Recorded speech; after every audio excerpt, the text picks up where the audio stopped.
troubling new reporting from the New York Times exposes a military cover-up of a 2019 U.S. airstrike in Syria that killed 64 civilians, including women and children. According to reporters Dave Phillips and Eric Schmidt, the U.S. military worked to conceal the true nature of the bombing at every step, saying, quote, "The death toll was downplayed. Reports were delayed, sanitized, and classified. United States-led coalition forces bulldozed the blast site, and top leaders were not notified." The Times also reports... Sorry about that. I want to come back out of it. Greedy. Hang on. 3, 2, 1. Kim, anytime. The Times also reports that DoD official Gene Tate, who worked on the case at the Inspector General's office, was forced out of his job in October 2020 for criticizing the lack of action taken against those responsible for the strike. Joining us now to weigh in is national security reporter at The Intercept, Murtaza Hussain. Earlier this month, Murtaza reported that the U.S. airstrike program is far less targeted than advertised. During a 5-month stretch of one U.S. military operation in Afghanistan, nearly 9 out of 10 people who died in airstrikes were not the intended targets of the attacks. Murtaza, welcome to the show. Thanks for joining us. So this obviously is happening a lot. Clearly, 9 out of 10 is an alarmingly high number, absolutely unacceptable. How are they getting away with covering this up? So that reporting about 9 out of 10 people being killed in a particular air campaign not being the intended targets, it came from a very rare leak from the drone program several years ago. So for the most part, we do not have clarity into U.S. military operations, the consequences of airstrikes, who's being killed, except when journalists have either received leaks or done their own very intensive and very laborious work into reconstructing, visiting the sites of these attacks, which the U.S. military does not visit. There was also a report a few years ago in the New York Times called The Uncounted by Anand Gopal and Azmal Khan that reconstructed in Iraq, similarly, the effect of a series of airstrikes over a course of time. And it found vast differences between what the U.S. reported and who was killed in these attacks in terms of civilians and militants and the actual reality of it. It seems like I don't think there's any reason to trust any official report about the U.S. military from who it says it kills in these strikes. That recent attack in Kabul, which became very famous, we killed an aid worker and his family. It was initially reported by the military to be a killing of a high-ranking ISIS-K member. Turned out to not be the case, but they continued to insist on that narrative until it became undeniable. I think that in this case of who's been killed in these airstrikes, it's a very opaque and secretive issue. And to the extent that it remains that way, we can assume that a high number of civilians are being killed and not the militants that official statistics suggest. And Murtaza, what more can you tell us about this particular airstrike that the New York Times exposed? Was there, what made this unusual, if anything at all? Well, and I'll just add, they're still claiming that the majority of people killed were likely militants, right. And they have, they're offering no proof of that whatsoever. So what do we know about that breakdown? This strike, sadly, I think it's quite typical, and it's atypical in the sense it's come to attention now, but there have been strikes like this happening for about 20 years in Afghanistan, Yemen, Somalia, Iraq, Syria. This particular strike came at a moment when the war against ISIS was coming to an end, and there was at that time that the U.S. military was talking about annihilation tactics and very, very aggressive force postures towards towards ISIS in Iraq and Syria. And there were a lot of reporting actually about this town of Baghouz and saying that there were, reports of civilian casualties taking place. There was a lot of reporting about air wars done at that time to document that. But it was ignored or not acknowledged by the U.S. military at the time. They continued to insist that they were running a very, very targeted air campaign, despite a lot of reporting from local people on the ground and as well as NGOs that that's not the case. And this particular strike, there was a group called Raqqa is being slaughtered silently, which was an anti-ISIS activist group in Raqqa in northern Syria that reported about this. From the time, it said a terrible massacre taking place by the U.S. military using airstrikes against women and children and civilians.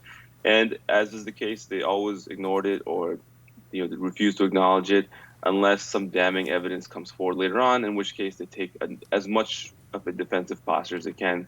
They defend and deny as much as they can to the point that it becomes impossible. In this case, they said that maybe women and children were killed, but sometimes women and children take up arms too. So perhaps is justified. That was the official narrative. So I just think there's no reason to believe anything on this subject. It's like believing North Korea's statements about, that's maybe an extreme statement, but it's like there's no track record of accountability. And every time we've seen our own perspective from journalists or activists otherwise that disproving the narrative, we see that the official narrative is completely falsified, or it's not worth its paper it's printed on. And that's why people here sort of are looking around wondering, how did the Taliban take over in 11 days? And what can you tell us about how powerful this was as a recruitment strategy for the Taliban to gain support in Afghanistan when people were watching drone strikes kill civilians? I think that the fact that Taliban took over Afghanistan in about a week and a half, making some phone calls and driving over the country, after 20 years of fighting and hearing a completely different narrative from the U.S. military and the U.S. government, what's going on in Afghanistan, it's very telling. It's very telling about how totally lacking in credibility the official narrative of the war is in terms of actually what was going on, in terms of legitimacy of the Afghan government and progress which was being made over that time, ostensibly. And then the impact of U.S. military operations. We know that night raids and airstrikes were enraging to many rural Afghans. They killed huge numbers of people. But the extent to which that was true was never properly conveyed or honestly conveyed over the years. And what we saw is when the U.S. military left, people were so fed up with the status quo for 20 years that they'd seen, including these attacks, that they were very ready to take back the Taliban as lesser evil. The Taliban is not, universally popular in Afghanistan by any means. But the Afghan government and its U.S. backers were so deeply unpopular that people were willing to take them back without a fight at the end of it. So it just shows that there's been such a catastrophic lack of honesty about so many things, the airstrikes, ground war, and so forth over 20 years, that now we're starting to see a little bit of the reality of it. And Murtaza, this reporting made me think of the podcast that the Intercept put out a couple months ago, American ISIS, which followed this kid, Russell Dennison, who went from Florida, redheaded kid from Florida, who then goes to the Middle East and ends up joining ISIS and fighting for years. And toward the end of the podcast, they talk about this massive, like practically World War II level bombing campaign that went on as sort of a mopping up of ISIS. Like when the final fighters had been concentrated in a couple of towns, the U.S. just waged this absolutely pummeling kind of carpet bombing of the area, which ultimately killed the main character, not to spoil it for anybody.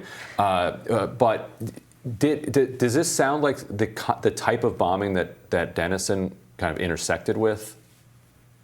And what is the political context of this particular kind of strike? Yeah, reading that story reminded me of that as well, too, because he was in that area at that time. And one thing that's very important from the podcast to document is that, of course, the war against ISIS, we could say it was legitimate. There was a lot of reason locally and internationally to combat ISIS at that time.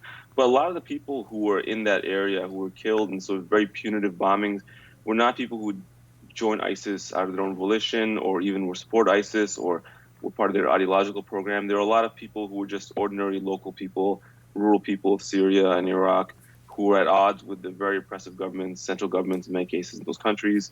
And they just happened to get swept up in this, the political events that are taking place in their area. And they resulted in, they were targeted in these bombings, and they were very, very brutal, indiscriminate bombings, as we're seeing now. The whole cities are wiped out. And one of the people who is very emblematic of this is Russell Dennison's wife. She was a local woman who was married to him, and a rural woman, didn't have a lot of options. And, as a result of this, like many women like her, women and children like her, or like her and her children were killed in these bombings. Like she went to prison. She went to a prisoner camp after, not to spoil as well too, but, she wasn't killed in the bombings as far as we know. But, many, many people who were ordinary people who had nothing to do with ISIS or were not terrorists or anything were killed in these attacks. And you look at the people in the strike, they in all likelihood were local Syrians, rural Syrians who end up being victimized and caught in the midst of ISIS on one hand and the U.S. military and Air Force on the other. Yeah, there's this one scene where she's trying to escape the town because of this bombing. And as they're walking to a bus that will take her to a place where she can get out, there's an explosion and an old man gets killed, and there's another explosion and a little boy gets killed, and then the bus is blown up, and so they can't leave the town, so they have to go back to their apartment that's been blown up as well. So these are not just innocent people getting caught up in the crossfire, but people who it takes a heroic effort just to get out of the crossfire. Right. Absolutely. Murtaza, thank you so much for joining us. Thanks for having me. And we will have more Rising right after this.